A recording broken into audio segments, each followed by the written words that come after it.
ಧರ್ಮಸ್ಥಳದಲ್ಲಿ ನಿಜವಾಗ್ಲೂ ಅಧರ್ಮವಿದ್ಯಾ?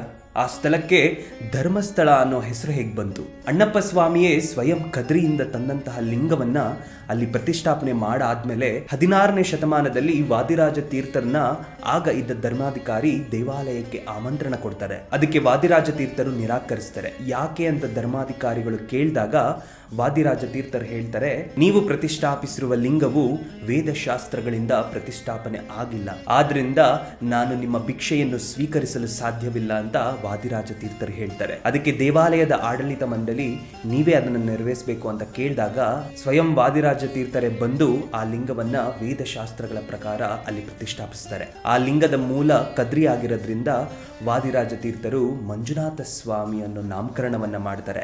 ಅಲ್ಲಿ ನಡೀತಿರೋ ದಾನ ಧರ್ಮವನ್ನ ನೋಡಿ ಆ ಸ್ಥಳಕ್ಕೆ ಧರ್ಮಸ್ಥಳ ಅನ್ನೋ ಹೆಸರು ಕೊಡ್ತಾರೆ. ಅಣ್ಣಪ್ಪ ಸ್ವಾಮಿ ತಂದಂತಹ ಲಿಂಗ ಹಾಗೆ ವಾದಿರಾಜ ತೀರ್ಥರ ಕೈಯಿಂದ ಪ್ರತಿಷ್ಠಾಪಿಸಿರುವ ಲಿಂಗವದು. ಕೋಟ್ಯಾಂತರ ಜನ ಧರ್ಮಸ್ಥಳ ಮಂಜುನಾಥ ಸ್ವಾಮಿಯನ್ನ ನಂಬಿಕೊಂಡಿದ್ದಾರೆ. ಅಖಿಲಾಂಡ ಕೋಟಿ ಬ್ರಹ್ಮಾಂಡ ನಾಯಕ ನೆಲೆಸಿರುವ ತಿರುಮಲದಲ್ಲೇ ಅನಾಚಾರ ನಡೀತಿತ್ತು.